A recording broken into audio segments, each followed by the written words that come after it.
Muy buenos días a toda la querida comunidad de la Iglesia Evangélica Discípulos de Cristo de Colombia C Norte. Dios les bendiga y les guarde. Quiero nuevamente saludarles en esta mañana y dar gracias al Señor por nuestras vidas, por las vidas de ustedes que en esta mañana están escuchando este servicio dominical, viendo este servicio dominical, adorando y exaltando juntos el nombre de nuestro Dios, animándonos los unos a los otros para poder hacer lo que nos dice la palabra que nosotros debemos hacer, el llamado que tenemos de parte del Señor, porque como lo mencionaba Mari, no somos cristianos de categorías, no hay categoría mayor o menor, A o B, nada de eso. Todos somos aquellos que hemos creído en Cristo, tenemos las mismas responsabilidades, los mismos privilegios, los mismos compromisos, compartimos la misma herencia, tenemos la misma identidad y con base a esa identidad, con base a ese compromiso que hemos adquirido con nuestro Señor, podemos estar juntos adorando y bendiciendo el nombre de nuestro Dios y podemos estar también llevando su palabra y proclamando el mensaje del Evangelio como Él nos ha llamado a hacerlo. Así que dicho eso, quiero invitarles a que me acompañen en esta mañana en la lectura de la palabra del Señor y quiero invitarles a que abramos las Escrituras en la carta del apóstol Pablo a los Efesios, el capítulo 5, y vamos a leer los versículos del 1 al 14. Efesios capítulo 5 del versículo 1 al versículo 14, dando continuidad así a la serie expositiva que hemos iniciado hace unas semanas atrás sobre la carta del apóstol Pablo a los Efesios y que lleva por título en esta serie Efesios para la alabanza de su gloria. Que somos para la alabanza de su gloria. Amén. Dice la palabra del Señor en Efesios capítulo 5, el versículo 1 al versículo 14. Sed pues imitadores de Dios como hijos amados y andad en amor, así como también Cristo os amó y se dio a sí mismo por nosotros, ofrenda y sacrificio a Dios como fragante aroma. Pero que la inmoralidad y toda impureza o avaricia ni siquiera se mencionen entre vosotros como corresponde a los santos, ni obscenidades, ni necedades, ni groserías, que no son apropiadas, sino más bien acciones de gracias, porque con certeza sabéis esto, que ningún inmoral, impuro, avaro, que es idólatra, tiene herencia en el reino de Cristo y de Dios. Que nadie os engañe con palabras vanas, pues por causa de estas cosas la ira de Dios viene sobre los hijos de desobediencia. Por tanto, no seáis partícipes con ellos, porque antes erais tinieblas, pero ahora sois luz en el Señor. Andad como hijos de luz, porque el fruto de la luz consiste en toda bondad, justicia y verdad, examinando qué es lo que agrada al Señor. Y no participéis en las obras estériles de las tinieblas, sino más bien desenmascaradlas, porque es vergonzoso aún hablar de las cosas que ellos hacen en secreto. Pero todas las cosas se hacen visibles cuando son expuestas por la luz, pues todo lo que se hace visible es luz. Por esta razón dice, despierta tú que duermes y levántate de entre los muertos y te alumbrará Cristo. Amén. Quiero invitarles a que en esta mañana me acompañen entonces en una oración y demos gracias al Señor por la oportunidad que nos da de poder estar juntos para adorar y bendecir su nombre. Buen Señor, buen Padre Celestial, en el precioso nombre de Cristo Jesús queremos honrar y adorar tu nombre. Queremos darte gracias por la oportunidad que nos das de poder estar juntos para bendecirte, para proclamar tu grandeza, para proclamar tu fidelidad, para proclamar tu infinito amor, Señor. Gracias por estar con nosotros en esta mañana y en este día y por darnos el privilegio de poder exaltarte y bendecirte, Señor. Gracias porque hoy nos permites proclamar tu inmensa bondad, tu inmensa fidelidad, Señor. Y al estar aquí hoy, podemos escuchar tu palabra, oír tu voz y pedir, Señor, que tú seas hablando a nuestras vidas y a nuestros corazones por medio de tu palabra, Señor. Gracias, bendito Señor, por ayudarnos a comprender lo que tú tienes para nuestras vidas, por ayudarnos a comprender tu buena voluntad que es agradable y que es perfecta, Señor. Pedimos que en tu gracia y en tu favor tú seas dirigiendo este estudio que vamos a tener en esta mañana y seas hablando a lo más profundo de nuestro ser, Señor. Seas convenciéndonos tú de pecado, de justicia y de juicio. Que tu nombre sea proclamado, tu gloria sea exaltada, Señor.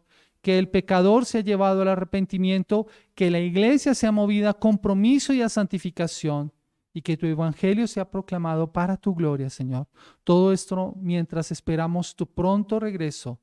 Te lo rogamos en el precioso nombre que es sobre todo nombre y que fuera de él no hay salvación, a quien damos toda la gloria, a nuestro Señor Jesucristo.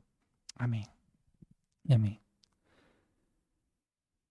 Mis amados hermanos, continuamos estudiando la carta del apóstol Pablo a los Efesios y hoy llegamos al capítulo 5. Pablo ha continuado dando una serie de exhortaciones acerca de cómo debe ser la vida del creyente en cuanto a su comportamiento. Eso lo empezamos a estudiar nosotros cuando llegamos al capítulo 4. El capítulo de 1 al 3 fue toda la parte como teórica o toda la parte doctrinal de la carta. Y en esta parte Pablo se ha enfocado en dar algunas indicaciones, algunas instrucciones, algunos mandamientos para la iglesia para que ellos sepan cómo deben actuar y cómo deben comportarse. Y entre ellos hemos estado hablando acerca de que ellos debían despojarse del viejo hombre. Y entre otras cosas, como lo estuvimos estudiando la semana pasada, lo que implica la vida del nuevo hombre y vimos esas características que nos explicaba nuestro hermano César de ese nuevo hombre, que tenía que ver con el hablar con la verdad, no pecar con nuestro enojo, hacer lo que es bueno, cuidar lo que hablamos, no entristecer al espíritu, ser bondadosos y misericordiosos practicando el perdón. Todo esto basado en el Evangelio, como lo veíamos nosotros también allí en el versículo 32, que dice la palabra del Señor en el capítulo 4, sed más bien amables unos a otros, misericordiosos, perdonándoos unos a otros, así como también Dios os perdonó en Cristo. La base para actuar del creyente está siempre sustentada en el Evangelio y podíamos hacer esto, como lo explicaba nuestro hermano César, a razón de la obra de Cristo en la cruz del Calvario. Lejos de esa obra, nosotros estaríamos simplemente practicando moralismo. Dependería de nuestras fuerzas, pero en este caso lo que hizo el Señor es lo que nos motiva y nos lleva a actuar de la forma en cómo el creyente empieza a actuar. El creyente es un hijo de Dios, esa es su identidad y eso es algo que Pablo ha querido mostrar aquí en la carta. El creyente ha recibido la adopción como hijo. Y en base a esa adopción, en base a esa identidad que tiene, debe comportarse.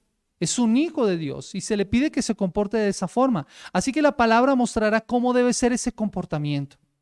Este pasaje nos sirve para examinar lo que según Pablo son los elementos que debe tener la vida del creyente en su forma de actuar en medio de la sociedad en la que vive. Es por eso que este sermón se titula El andar del cristiano como hijo de Dios. Y la pregunta que tenemos que tratar en esta mañana es ¿cómo es el andar del creyente como hijo de Dios? ¿Cómo es el andar del creyente como hijo de Dios? Y lo primero que vamos a considerar tiene que ver con lo expuesto en los versículos 1 y 2 y es imita a su padre y sabe por qué debe hacerlo. El andar del creyente está caracterizado porque imita a su padre y sabe por qué debe hacerlo. Mire lo que dice la palabra del Señor. Efesios capítulo 5, el versículo 1 y el versículo 2. Sed pues imitadores de Dios como hijos amados y andad en amor, así como también Cristo os amó y se dio a sí mismo por nosotros, ofrenda y sacrificio a Dios como fragante aroma. Pablo continúa entonces su exhortación a los creyentes para que su estilo de vida sea diferente. Por eso su llamado es ser. Pablo dice específicamente, sed pues. Eso es lo que ellos deben ser. Tiene que ver con convertirse, con comportarse. Esa es una tarea para toda la vida. La forma en cómo está expresando Pablo esta acción es una acción continua. Ustedes deben ser esto. Deben ser esto. Pablo apela aquí a la identidad de ellos como creyentes, a la identidad que se le ha otorgado para poder hacer ese llamado. Esa es la motivación. Pablo les está diciendo aquí a los hermanos en Éfeso, como ustedes son hijos de Dios, deben ser imitadores de Él. Esa es la motivación para hacerlo. El llamado en otra versión por eso es, por lo tanto, procuren como hijos amados imitarlo. Traten de ser como Él en todo lo que hagan. Esa es la indicación del apóstol acá. El llamado. Los creyentes no han sido llamados solamente a meditar o contemplar a Dios, sino a imitarlo. De hecho, Pablo en otras ocasiones se ha colocado como ejemplo para que lo puedan mirar a él y de esa misma forma puedan imitar a Dios en las acciones que veían de Pablo. En muchas acciones. La imitación tiene que ver con esa intención de hacer esa mímica, de poder representar acciones o expresarlo por medio de gestos, de ademanes, de movimientos.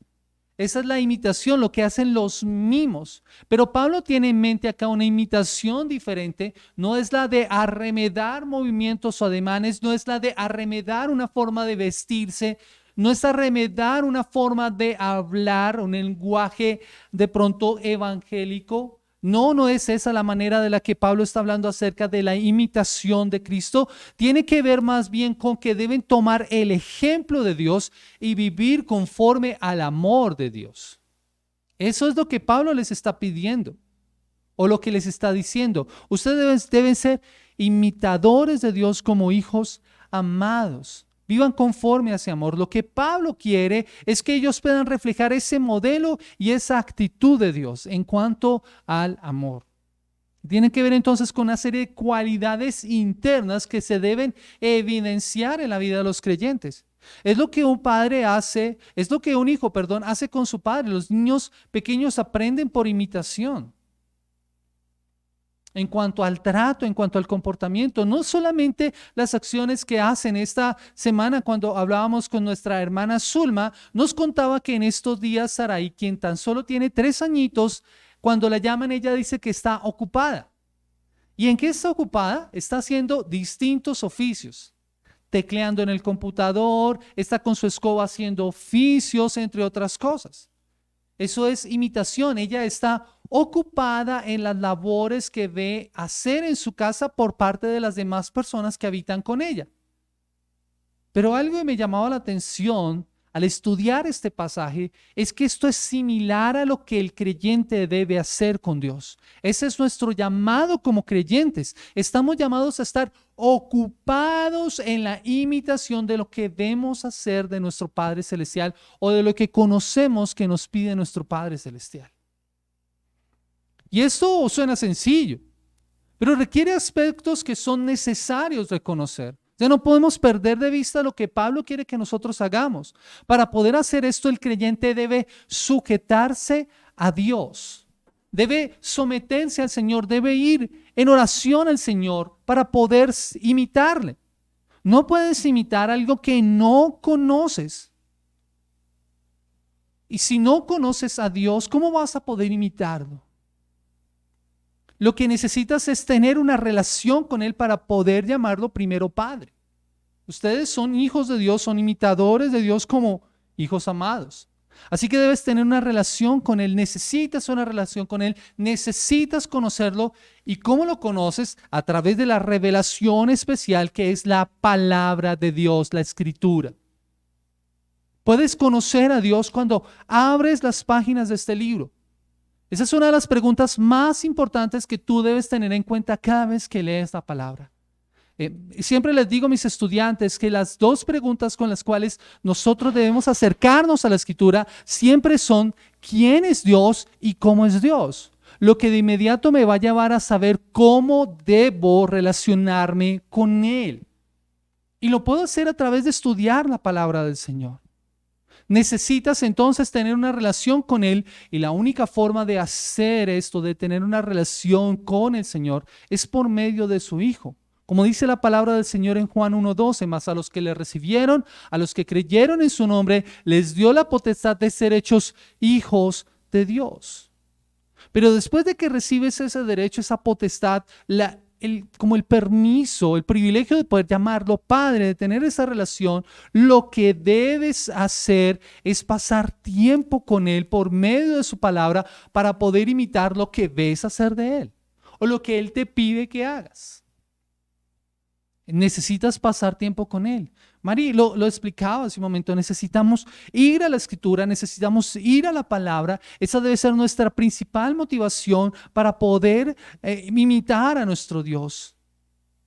Por eso, el amor con que los creyentes han sido alcanzados se refleja en otras vidas. Pasar tiempo con Dios nos inunda de ese amor. Somos hijos amados y Él nos ama y eso debe ser llevado a otros. Eso se debe tratar de mostrar a otras vidas.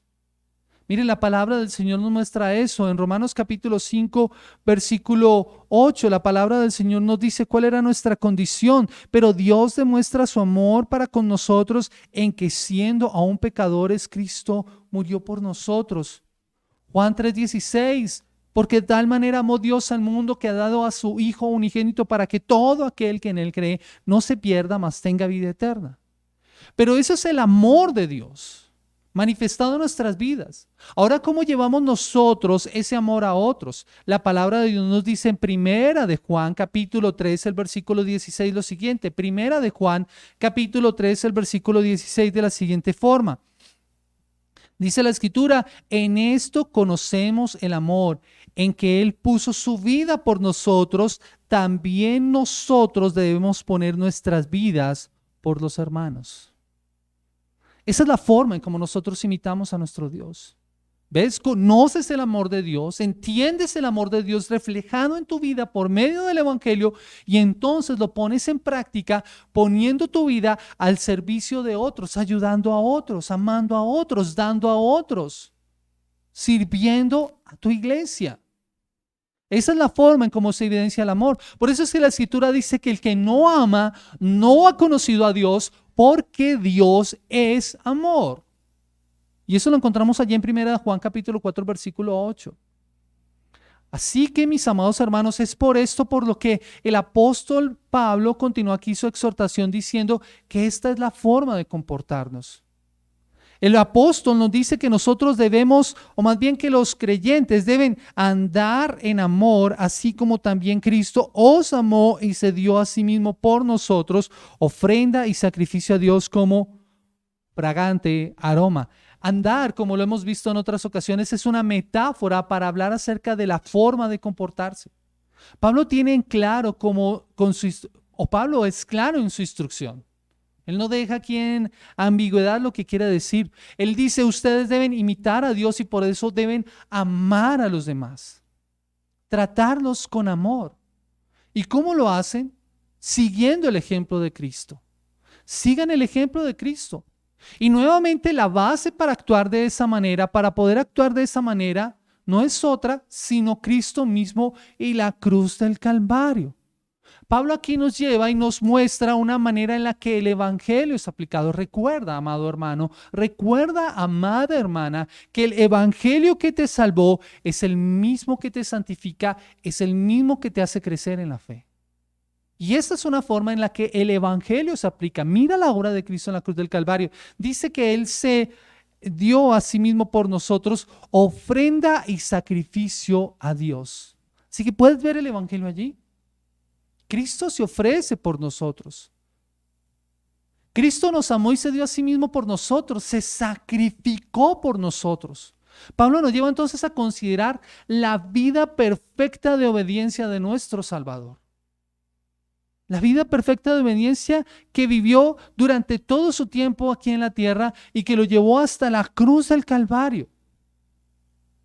Y sobre esa base es que nosotros hemos sido justificados. Fue su sacrificio lo que produjo ese olor fragante a Dios. Y Pablo entonces lleva aquí a los creyentes en Éfeso a considerar esos sacrificios que se ofrecían en el Antiguo Testamento y que seguramente los gentiles ya habían entendido por lo que les habían explicado. El sacrificio en el Antiguo Testamento, habían distintos tipos de sacrificio, pero uno de esos sacrificios particulares que eran aquellos que se ofrecían como olor fragante delante de Dios y que tenían que tener una serie de características porque tenían que ser ofrecidos completamente y quemados completamente al fuego. Y tenían que ser ofrecidos voluntariamente por aquella persona que iba a presentar el sacrificio. Cristo hace exactamente esto. Él ofrece su vida perfecta en obediencia, aquella que había cumplido perfectamente la ley de principio a fin y la llevó hasta la cruz para ofrecerla como un sacrificio por nuestros pecados, para darnos la reconciliación. Así que cuando ese sacrificio que se ofrecía en el Antiguo Testamento era quemado, el humo de esa carne consumida al fuego, consumida totalmente, subida delante de la presencia del Señor y era recibido como olor fragante. era aceptado por el Señor. Eso era lo que significaba ese olor fragante. El Señor había aceptado el sacrificio. En el caso del sacrificio de Cristo es exactamente igual.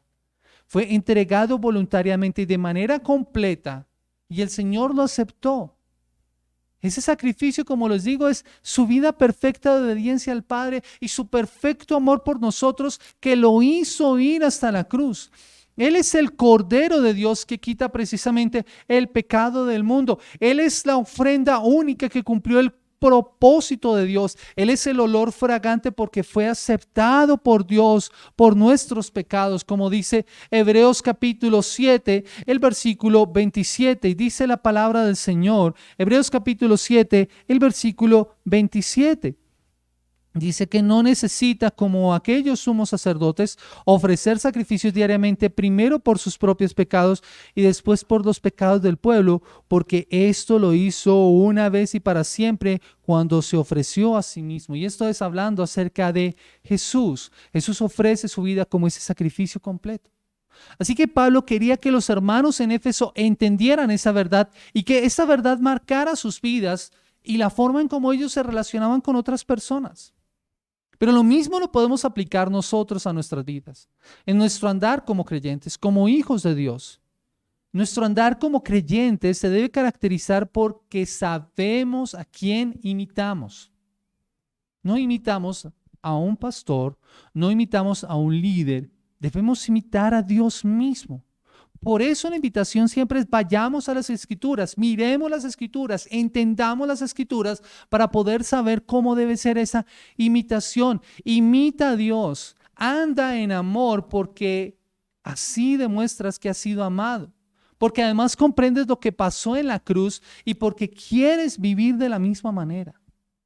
Pero Pablo no se queda solamente con esto, sino que también indica a los creyentes que el andar del cristiano, del Hijo de Dios, se caracteriza porque sabe que debe alejarse del pecado y porque conoce sus consecuencias. Y ese es el segundo punto. Ya vimos entonces que el andar del cristiano, que el andar del creyente como Hijo de Dios se caracteriza porque imita a su Padre y sabe por qué debe hacerlo. Pero también sabe que debe alejarse del pecado porque conoce sus consecuencias. Mira lo que dice los versículos 3 al 5. Dice, pero que la inmoralidad y toda impureza o avaricia ni siquiera se mencionen entre vosotros como corresponden a los santos, ni obscenidades, ni necedades, ni groserías, que no son propias, sino más bien acciones de gracias, porque con certeza sabéis esto, que ningún inmoral, impuro o avaro que es idólatra tiene herencia en el reino de Cristo y de Dios. Ahora, Pablo lleva a los lectores de su carta a un contraste. Al saber a quién deben imitar, tendrían claridad en cuanto a las conductas que debían evitar. Eso es algo así como el reemplazo. Tú entiendes que hay una conducta que está mal en tu vida y la quitas, pero debes colocar otra cosa allí. Entonces, imitas al Padre, imitas al Hijo en lo que Él te está pidiendo y evitas esas conductas para no repetirlas. Eso es a lo que se refiere Pablo. Pablo es claro con el tipo de conductas a las que se está refiriendo acá. Primero nos va a hablar acerca de inmoralidad.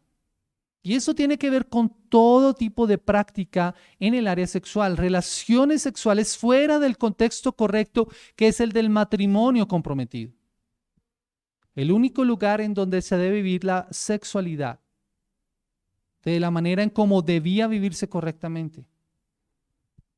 El matrimonio comprometido, en la cultura griega a la que Pablo se está dirigiendo, se había normalizado la inmoralidad en el área sexual. Había prostitución ritual, inclusive la prostitución como negocio era muy conocido. Al ser Éfeso un puerto comercial, había muchos lugares en donde los comerciantes iban a consumir prostitución. Era muy conocida entonces esas prácticas. Era muy común que los hombres tuvieran amantes. Y no se veía malo. Esto entre otras prácticas. Sin embargo, la actividad sexual ilícita era un problema para los nuevos cristianos que llegaban a la fe, para los gentiles que se convertían, que habían vivido muchos años en esas prácticas. Era difícil de superar y llegar a la iglesia para entender esto les costaba. Así que Pablo tuvo que enseñarles y durante todo ese tiempo ellos empezaron a comprender esto, que ya no debían tener esas prácticas, esa inmoralidad. Así que las relaciones adúlteras, los hombres que se acostaban con sus esclavas, el incesto, la prostitución, las relaciones sexuales sagradas en los templos locales, como el templo de la diosa Diana, o la homosexualidad, formaban parte de la vida diaria.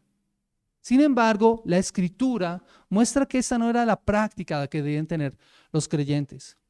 Por eso les habla acerca de la impureza, haciendo referencia a cosas que podían separar a los creyentes de la correcta relación con Dios, que tristemente los judíos asumieron como solamente cosas externas, pero que en realidad tiene que ver con cuestiones internas del corazón, porque del corazón salen los malos pensamientos, los malos deseos, las malas motivaciones. Es en el corazón del ser humano donde hay que trabajar, que inclusive te lleva a tener esas prácticas sexuales que el Señor no quiere y que apunta precisamente al ámbito sexual. Pero también estaba la avaricia, que son ambiciones exageradas, esa sujeción a un poder ajeno, que lo llevaba a ese deseo exagerado por querer poseer más. Y esto no solamente se limitaba al ámbito de los negocios, sino a todas las demás áreas de la vida de los creyentes.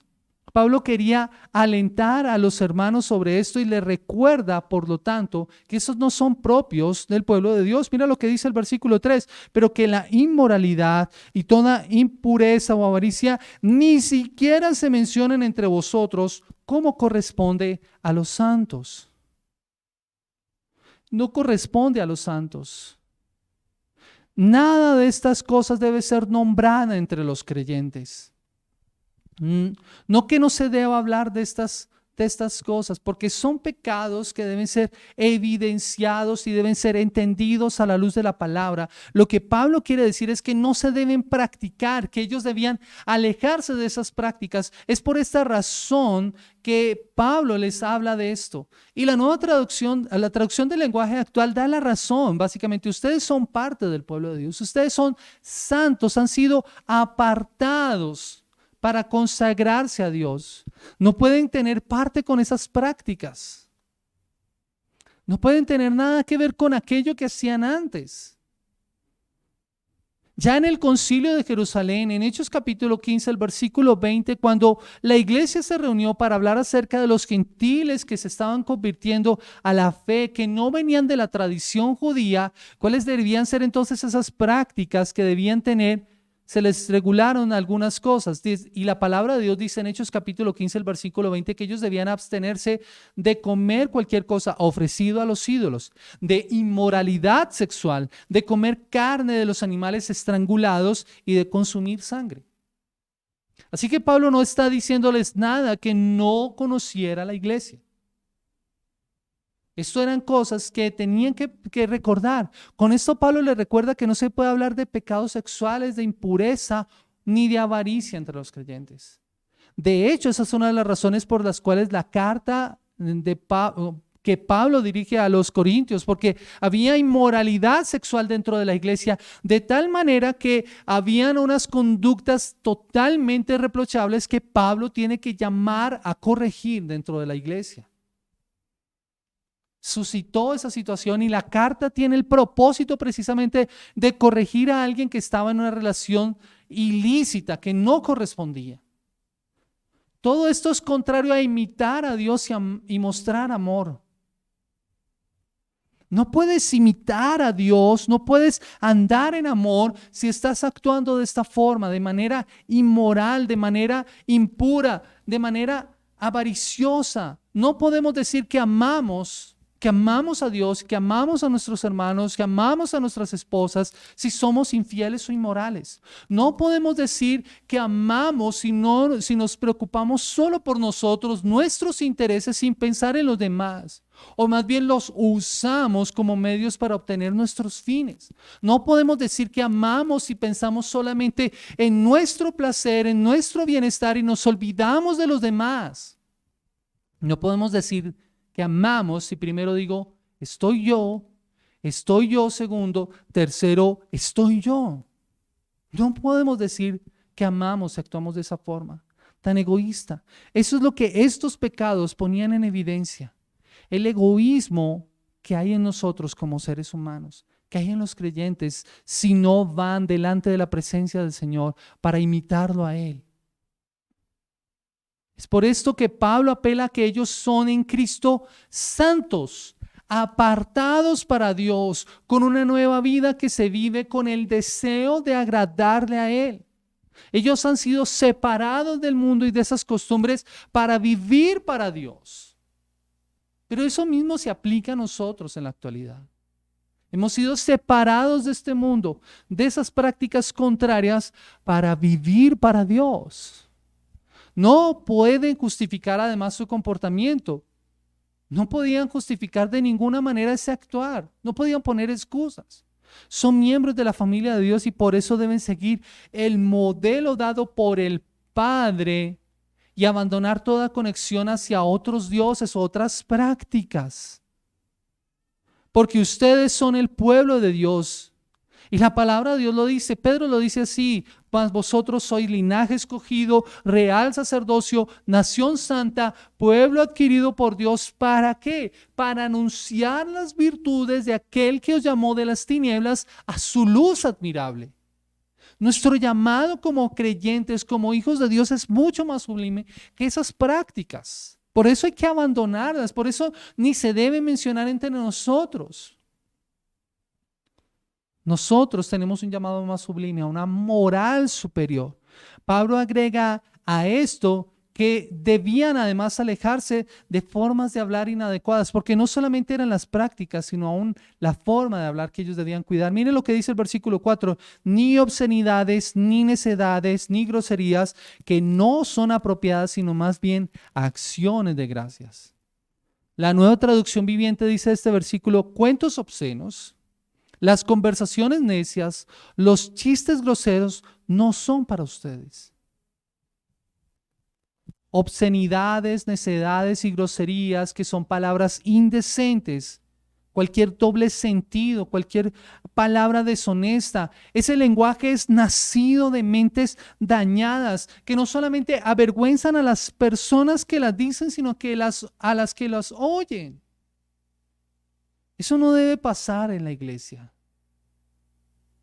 Es triste, pero hemos encontrado creyentes que dicen ser creyentes, que van a la iglesia, que actúan como cristianos, pero que su lenguaje es un lenguaje morboso, que su pensamiento está lleno de malos pensamientos. Eso no debe haber en la iglesia, no se debe nombrar, no es propio, no es apropiado del creyente. Además, tristemente, muchas de estas palabras afectan la dignidad y la identidad de otros. Cuando tomamos por mofa a otra persona, cuando usamos de vulgaridades, eso daña la identidad y la dignidad de las personas. Y eso no se debe nombrar en la iglesia. Pablo desea que vean lo que ocurre con este tipo de conversaciones sin sentido, porque no ayudan ni proveen edificación a los participantes. Mari, de hecho, leía un pasaje ahorita en el tiempo de la alabanza, cuando cantábamos Colosenses capítulo 4, hablando acerca de cómo debe ser nuestro hablar. Que vuestra conversación sea siempre con gracia, sazonada como con sal, para que sepáis cómo debéis responder a cada persona. Pablo desea que los creyentes entiendan esa verdad, así que hacer chistes sobre algo o usarlo como tema de conversación, tristemente va a hacer que esto se introduzca en nuestras mentes y luego nos acerque para llevarlo a la práctica. Así que debemos tener cuidado. De allí que las conversaciones deban tener mucho cuidado. Es muy triste, mis amados hermanos, pero muchos libros, muchas series o películas, novelas, programas de televisión se han hecho famosos porque tratan de cosas que son indecentes, que son vulgares. pero que se han hecho famosas y tristemente lo hemos empezado a normalizar, ya lo vemos normal y no nos importa y como creyentes lo vemos y hablamos de ello. No, mis amados hermanos, Pablo quería que la iglesia se guardara de esas cosas, pero esto se aplica a nosotros en la actualidad. Debemos tener cuidado, tenemos que tener un filtro para lo que vemos. Para aquellos programas en los cuales, o series, o los libros que leemos, la música que escuchamos, debemos tener mucho cuidado. Primero a los Corintios capítulo 15, el versículo 33 nos dice algo muy importante en cuanto a esto. No se dejen engañar por los que dicen semejantes cosas, porque las malas compañías corrompen el buen carácter. O como dice la Reina Valera, las malas conversaciones corrompen las buenas costumbres. Debemos tener cuidado, mis amados hermanos. Con todo esto, Pablo entonces está reforzando su idea de cómo debe ser el andar del Hijo de Dios. Este sabe que actuar así y hablar así es contrario al carácter de Dios y no es digno a un hijo suyo. La Nueva Traducción Viviente por eso nos dice, esto no es para ustedes, no son para ustedes este tipo de cosas. Esto no es correcto, esto está fuera de lugar para ustedes. Son formas de hablar y actuar inadecuadas para un creyente, para un hijo de Dios, un hijo amado de Dios. Y creo que es importante poder hacer esta evaluación porque nos debe llevar a nosotros a mirar y analizarnos cómo estamos nosotros. Jesús mismo lo dijo de esta manera. Cualquiera que mira a una mujer para codiciarla en su corazón, ya adulteró. Condena o mira lo que está en tu mente. Mira lo que está en tu interior. El 10º mandamiento condenaba precisamente el pensamiento. Porque el pensamiento, lo que está en nuestro interior, a la larga se va a llevar a la práctica. De allí que nosotros debamos tener tanto cuidado con nuestro hablar y de las conversaciones que tenemos. Porque a la larga, esas conversaciones se van a llevar a los pensamientos y esas ideas van a quedar dando vueltas hasta que vamos a buscar la forma de ponerlas en práctica. Debemos tener cuidado con eso. El llamado para ellos es que en su hablar debía haber siempre acción de gracias, un reconocimiento constante de quién es Dios. Nuevamente, ¿quién es Dios? Es decir, si no conoces a Dios, ¿cómo puedes darle gracias? Si no conoces su palabra, ¿cómo vas a agradecerle a Él? ¿Cómo vas a tener una forma de hablar como lo leíamos allí en Colosenses capítulo 4, versículo 6, una conversación que sea siempre con gracia? Como dice aquí, orando al mismo tiempo también por nosotros para que Dios nos abra pues a fin de dar a conocer el misterio de Cristo. Andad sabiamente con los de afuera, aprovechando bien el tiempo, dice Pablo en esta porción de la carta a los Colosenses. ¿Cómo vas a hacer esto si no conoces a Dios?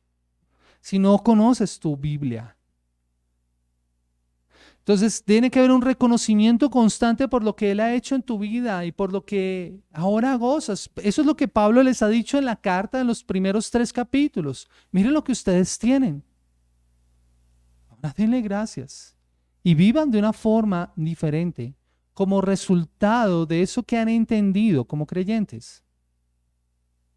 Lo que de inmediato entonces lleva a considerar la razón. Recuerdan que en el punto hablábamos acerca de que sabe que debe alejarse del pecado y conoce sus consecuencias. El versículo 5 va a plantear las consecuencias. Mira lo que dice el versículo 5. Dice, porque con certeza sabéis esto, que ningún inmoral, impuro o avaro que es idólatra tiene herencia en el reino de Cristo y de Dios. Esa es la razón para no hablar ni actuar de manera inadecuada delante del Señor. Que podría ser también planteado como un por qué. La pregunta aquí podría ser, ¿por qué los hijos de Dios no deben actuar de manera inmoral, impura o con avaricia?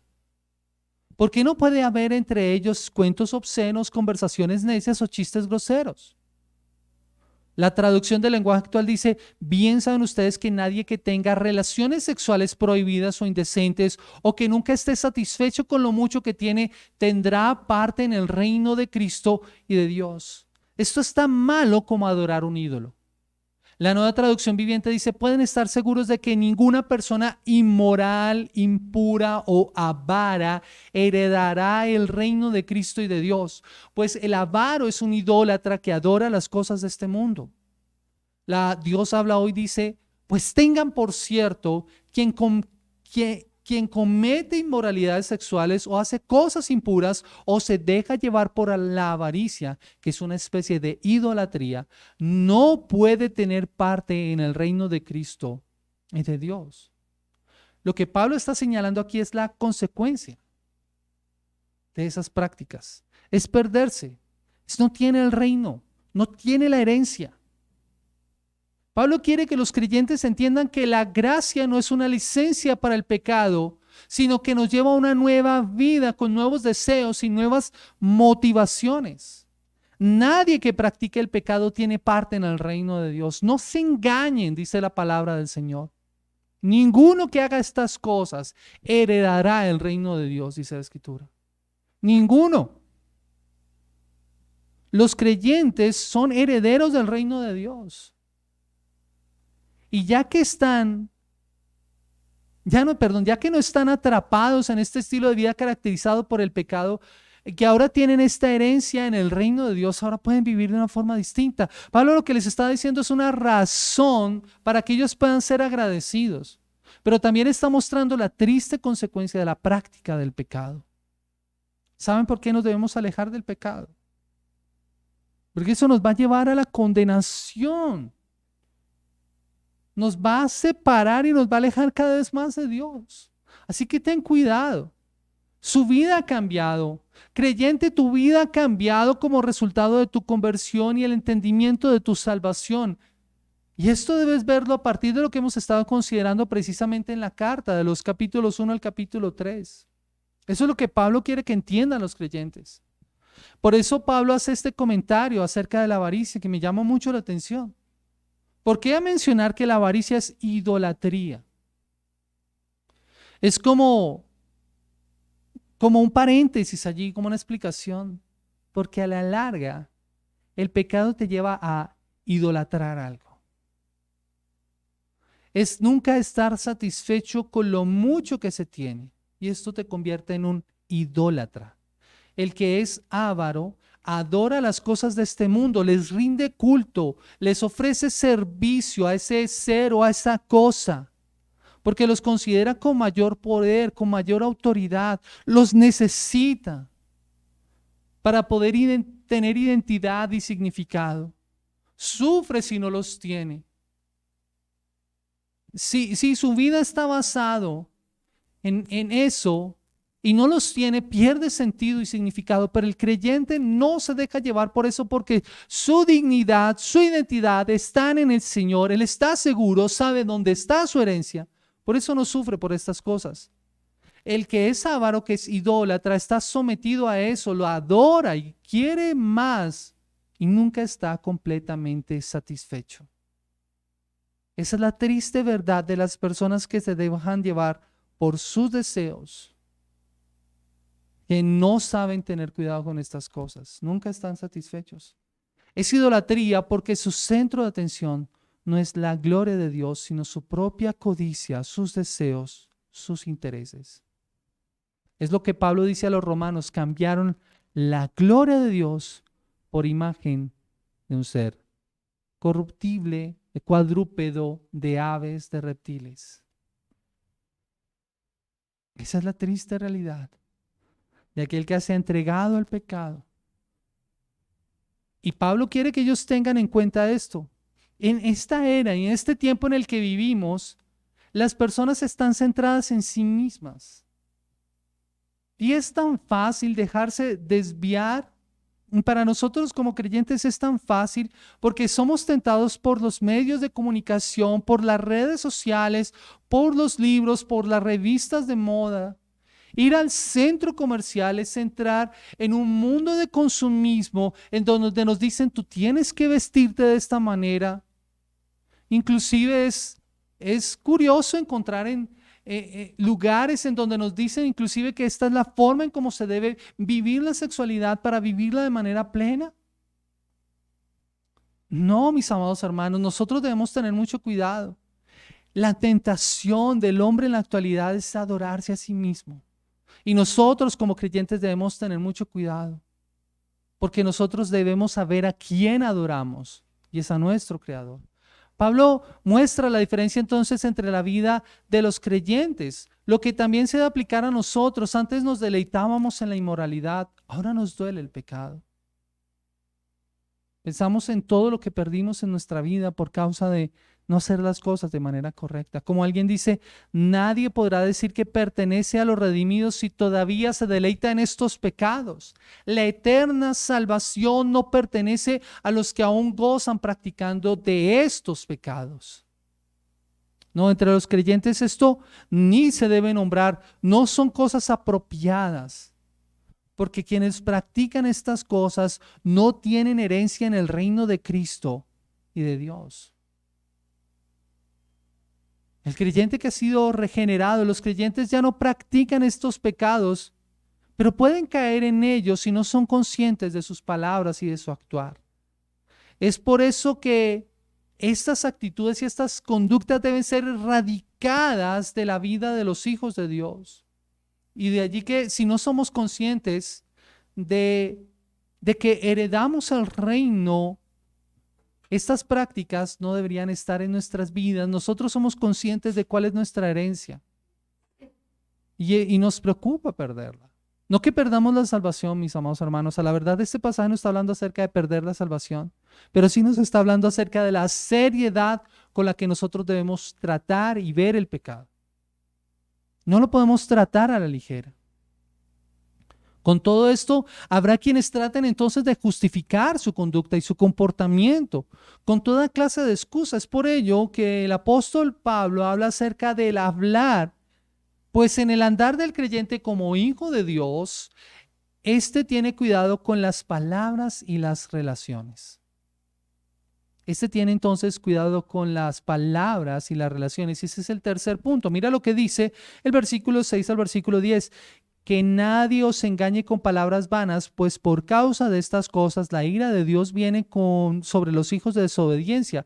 Por tanto, no seáis partícipes con ellos, porque antes erais tinieblas, pero ahora sois luz en el Señor. Andad como hijos de luz, porque el fruto de la luz consiste en toda bondad, justicia y verdad, examinando lo que es lo que agrada al Señor.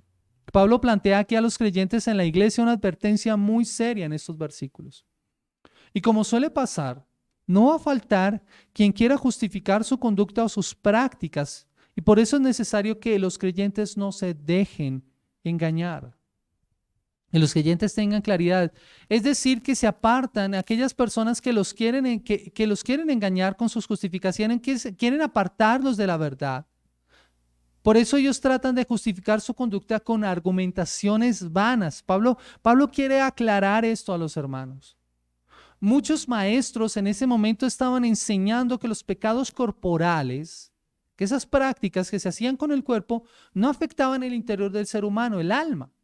Lo que se hiciera con el cuerpo no importaba, ya que este era simplemente la cárcel del alma y por tanto lo que se hiciera con este no afectaría la parte interior.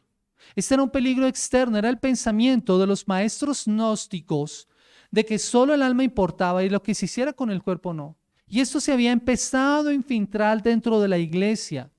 Y los escritores del Nuevo Testamento batallaron incansablemente, condenaron este tipo de prácticas porque eran contrarias a la Escritura.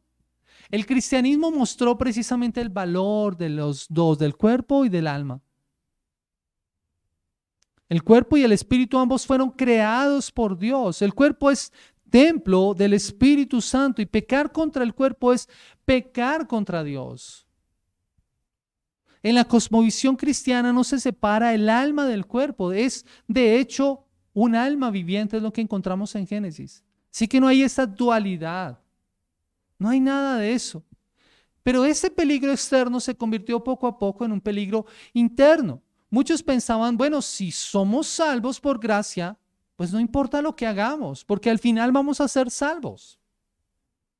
Esto es usar la gracia para seguir pecando. Y creo que ese es el riesgo que tristemente muchas personas han caído en la actualidad. Pensar en la gracia no es una licencia para pecar.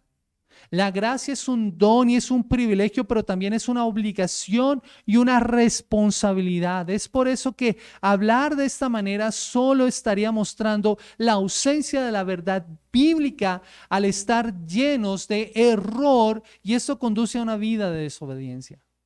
Aquel que piensa que la gracia es una licencia para hacer cualquier cosa, no ha entendido el Evangelio. No ha entendido las verdades de la Escritura que lo llaman a vivir de una forma diferente. El triste resultado es que quienes hablan de esta manera llevarán consigo las consecuencias de la ira de Dios, porque mira lo que dice, que nadie se engañe con palabras vanas, pues por causa de estas cosas la ira de Dios viene sobre los hijos de desobediencia. Ahora nota el contraste. Pablo está hablando acerca de que ellos son hijos amados. Más adelante nos va a decir que ellos son hijos de luz, pero también hay hijos de ira e hijos de desobediencia. Esa es la triste realidad. Quien no obedece a estas cosas, quien no las pone en práctica, es un hijo de desobediencia o un hijo de ira que llevará sobre sí el castigo y no tendrá excusa. Es por ello que Pablo les hace un llamado a los creyentes en este aspecto. Versículo 7, por tanto, no seáis partícipes con ellos, no participen en los que hacen esto. Al decirles que no participen es que se cuiden de no poseer esas características, de no alcanzar eso que están haciendo ellos, de alejarse. No sean cómplices, no tengan nada que ver con ellos.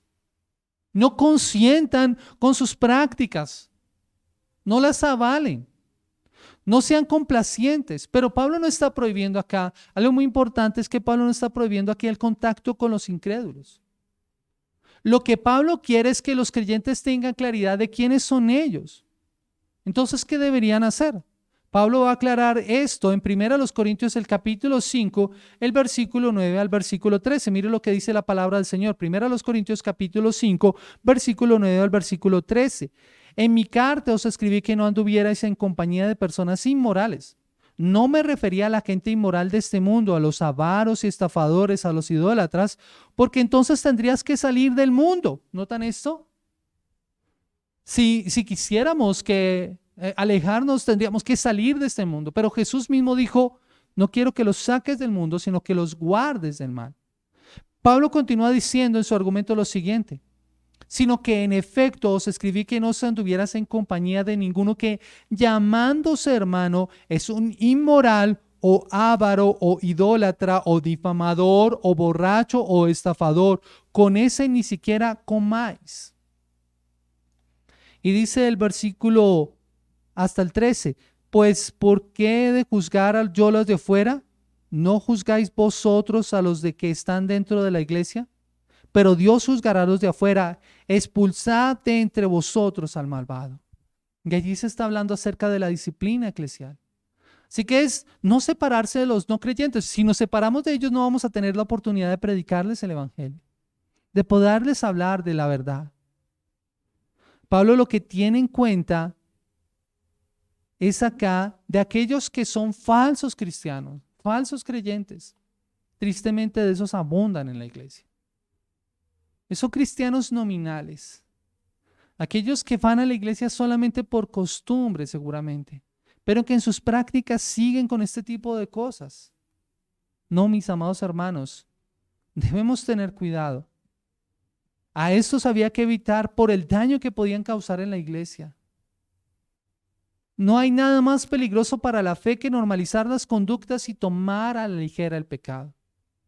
Debemos tener mucho cuidado. De hecho, Pablo apela a mostrar lo que ellos eran antes. Mira lo que dice el versículo 8. Dice la Escritura, porque antes erais tinieblas, pero ahora sois luz en el Señor. Andad como hijos de luz. Esto era lo que eran antes. Eran tinieblas. Estaban en oscuridad. Y esto es igual a no conocer a Dios. Es como vivir en la oscuridad, en la ignorancia, en el error, en la maldad. Antes vivían así porque no conocían al Señor. Y Pablo ha usado esta estrategia precisamente del contraste para mostrarles y enfatizar sus argumentos. Ya lo ha usado cuando ha hablado acerca de esa nueva vida, cómo han pasado de muerte a vida en el capítulo 2. También lo ha mostrado para ver cómo estaban ellos en su condición. El capítulo 4, versículo 17 dice la palabra del Señor de la siguiente forma: esto digo pues y afirmo juntamente con el Señor, que ya no andéis así como andan también los gentiles en la vanidad de su mente, entenebrecidos en su entendimiento, excluidos de la vida de Dios por causa de la ignorancia que hay en ellos por la dureza del corazón.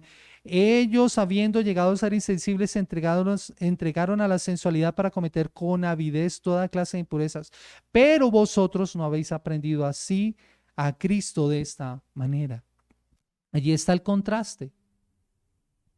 El creyente entonces es luz en el Señor y está unido a Él, ya le conoce, ha pasado de muerte a vida, de oscuridad a luz. Antes estaban en oscuridad, ahora son luz. Y como son luz, deben vivir en la luz, como quienes conocen a Dios, que es verdad, que es luz, que es rectitud.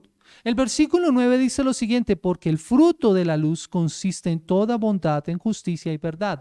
Y lo coloca en un paréntesis como una explicación, es un paréntesis explicativo para indicar lo que sería la prueba de que son hijos de luz, de que en verdad han comprendido estas verdades. El fruto de la luz: bondad, justicia y verdad.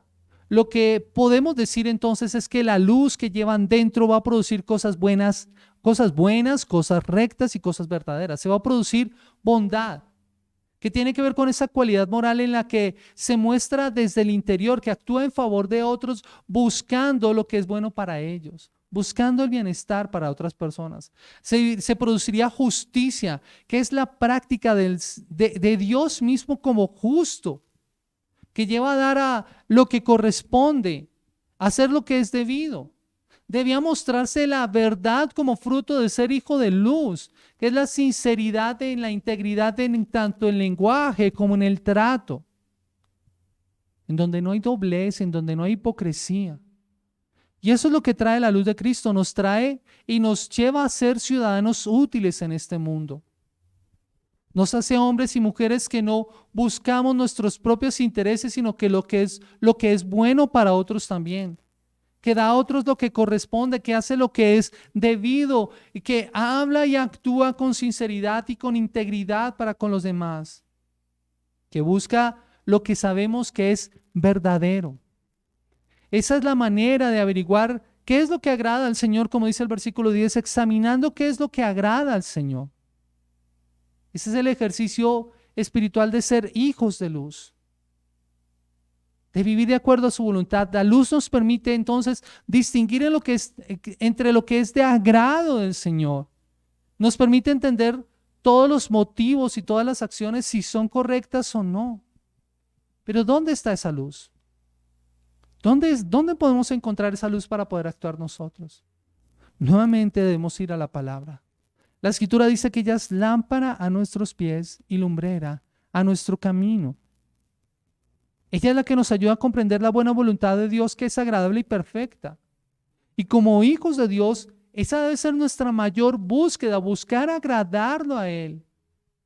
Ya sea que comamos o bebamos, dice la palabra del Señor, debemos hacerlo todo para la gloria de Dios. Como hijos de Dios, esa es nuestra mayor búsqueda, la de agradarle a Él, haciendo siempre lo que es su voluntad. Y este pasaje nos ayuda a comprender que el andar del creyente es imitar a su Padre, y sabe por qué debe hacerlo. Sabe que debe alejarse del pecado porque conoce sus consecuencias.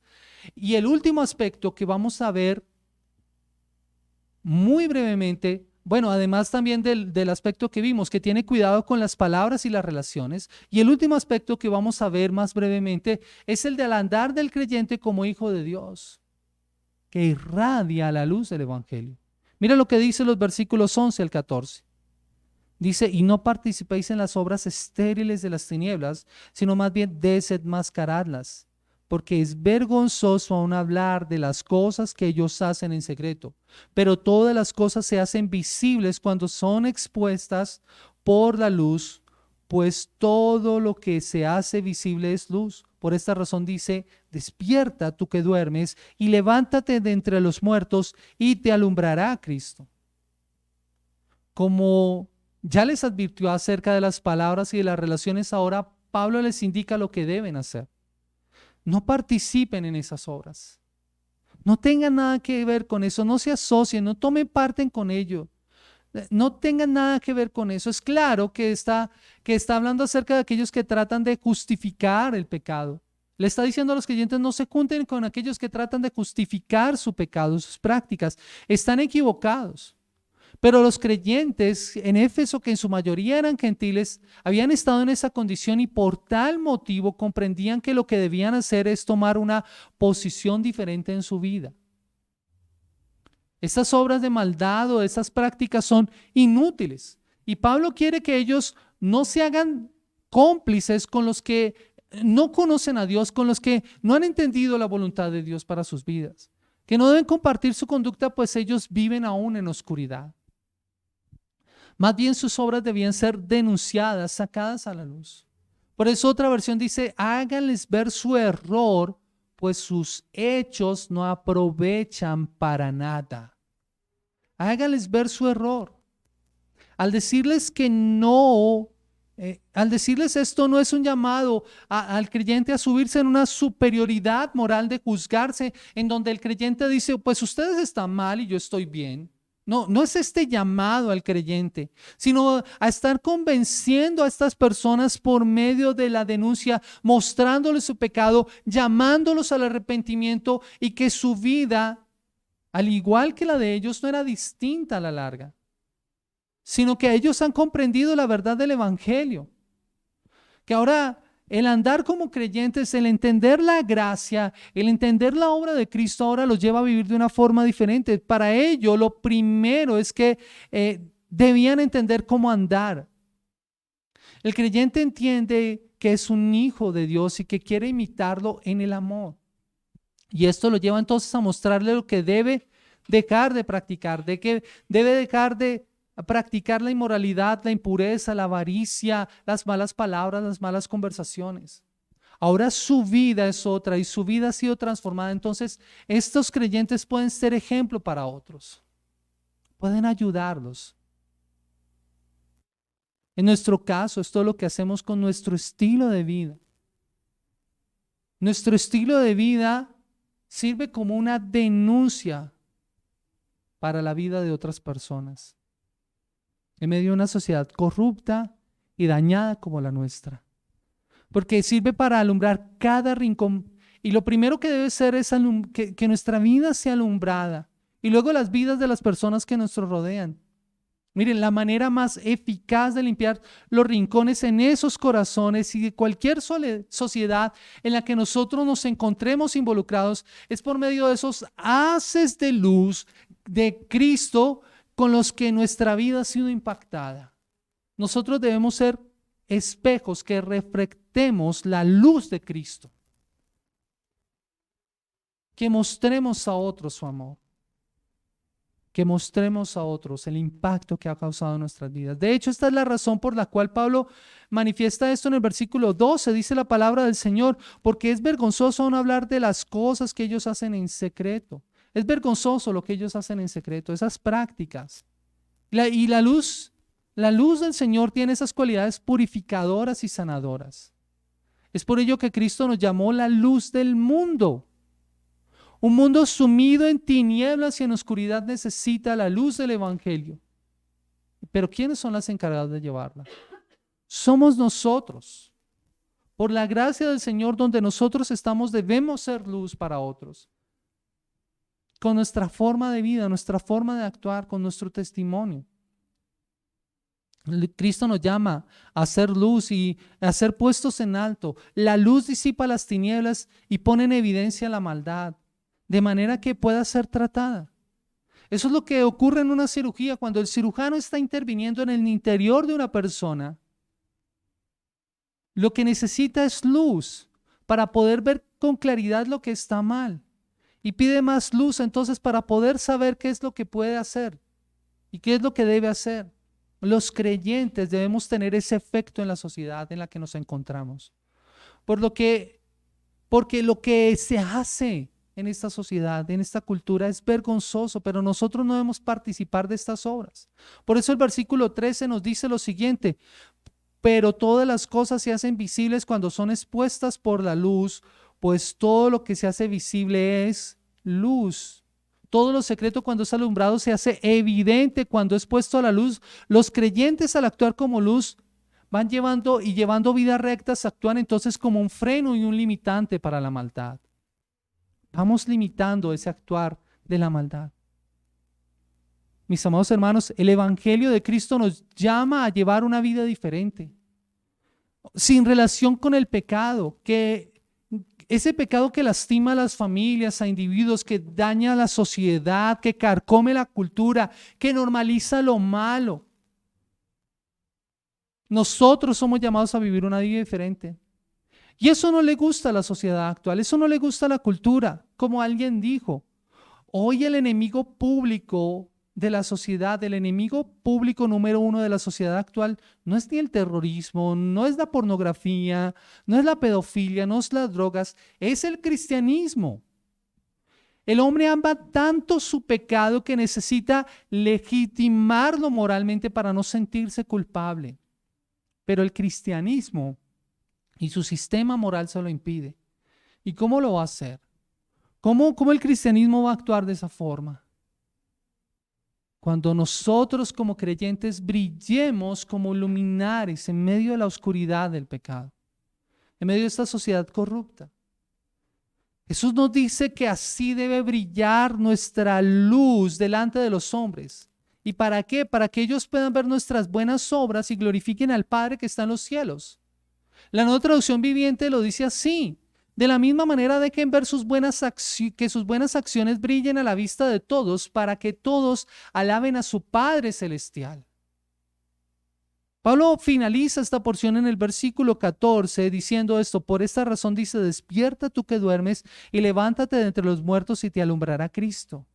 No se sabe a ciencia cierta de dónde son tomadas estas palabras. Algunos atribuyen estas porciones a algunas partes en el Antiguo Testamento, a los profetas como Isaías en el capítulo 61 o algunos otros profetas. Otros consideran que esta podría ser una porción de un himno cantado o de alguna catequesis que se le daba a las personas que se bautizaban o que cantaban tan pronto eran bautizados.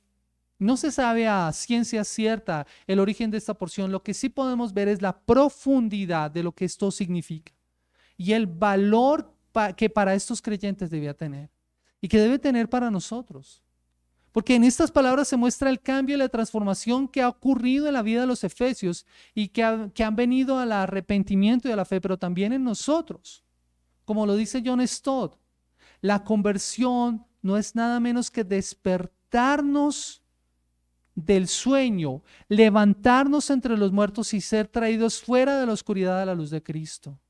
No es extraño entonces que debamos vivir una vida nueva como consecuencia de ello.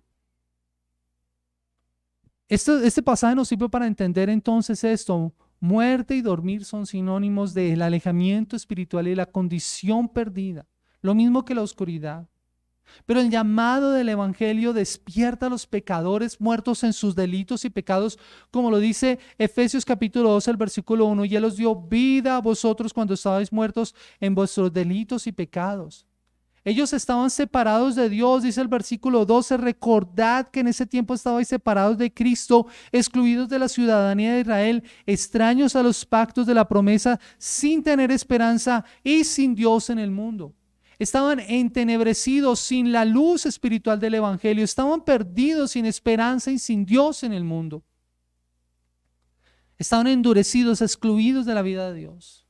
Pero al oír el Evangelio de la gracia, la salvación que es por la fe, porque así que la fe viene por el oír, es decir, por el oír la buena noticia de Cristo, como dice Romanos 10:17, Cristo alumbró en sus corazones y los despertó del sueño en el que estaban. Como dice la Escritura, pues Dios, quien dijo que haya luz en la oscuridad, hizo que la luz brille en nuestro corazón para que podamos conocer la gloria de Dios que se ve en el rostro de Cristo. Es por esto que Cristo los iluminó y quiere que sus vidas brillen como una ciudad en lo alto. Y por eso su llamado es a ser guías. Guías para otros en medio de ese estilo de vida y de esa forma de andar, como dice Daniel 12:3. Los sabios resplandecen tan brillantes como el cielo, y quienes conducen a muchos a la justicia brillarán como estrellas para siempre. El Señor quiere que tu vida brille de esa forma, pero que ayudes a otros. Cristo es la luz que hace visible esa condición espiritual del ser humano, pero también tiene el poder para renovar esa condición y hacernos nuevas criaturas, darnos nueva vida, nuevas motivaciones, nuevos deseos para alejarnos del pecado y para vivir para su gloria. Porque si estás sin Cristo en esta mañana, déjame decirte que debes venir a Él en arrepentimiento y fe. Esa es tu condición, amado amigo. Cuando creemos en Cristo, somos salvos de nuestros pecados y recibimos vida eterna. Así que pide perdón por tus pecados, identifica y mira en ti esta inmoralidad, esta impureza, esta avaricia, estas malas palabras, estas palabras en doble sentido que no le agradan al Señor. Velas como lo que son, pecado, y pide perdón al Señor por ello. Pide perdón por tus pecados, y esto no es solo sentirte mal por lo que hiciste, sino dejar de practicar estas cosas como las que vimos en este pasaje. Deja todo esto. Necesitas obedecer a Dios. Puedes hacer esta sencilla oración. Puedes decirle al Señor: Señor, sé que soy pecador, reconozco que no merezco la vida eterna, pero sé que tú moriste y resucitaste por mí para darme un lugar en el cielo. Acudo a ti, perdona mis pecados, me arrepiento de haberlos cometido. Ahora te pido que me salves porque confío en ti para mi salvación. Gracias por recibirme como tu hijo. Amén. Si hiciste esta oración y has confiado en Cristo y has depositado tu fe en Él, eres salvo. Vive una nueva vida y nosotros podemos ayudarte. Yo te invito a que te pongas en contacto con nosotros o con la persona que seguramente te compartió este enlace para poder orientarte. Quiero invitarles a que en esta mañana estemos orando al Señor y le estemos dando gracias al Señor por la oportunidad de poder estudiar su palabra. Buen Señor y Padre Celestial, en el precioso nombre de Cristo Jesús queremos adorarte y exaltarte en este día, Señor. Gracias, bendito Señor, porque como lo hemos estado estudiando, Señor, tú nos llamas a ser imitadores tuyos como hijos amados, a andar en amor, a andar en luz como hijos tuyos, a no participar en las obras estériles de las tinieblas, sino a desenmascararlas. Gracias porque algún momento tú nos dijiste: despierta tú que duermes, levántate de los muertos y te alumbrará Cristo. Gracias, Señor, porque nuestra vida ha pasado de muerte a vida. Lo que éramos ahora ya no lo somos. Estábamos en tinieblas y en oscuridad, ahora somos luz. Ayúdanos a vivir de esta forma. Ayúdanos a no tener ya relación con el pecado. Guárdanos, Señor. Te pedimos perdón si hemos pecado, Señor. Ayúdanos a apartarnos de estas prácticas, Señor, y a vivir para tu gloria y para tu honra, Dios.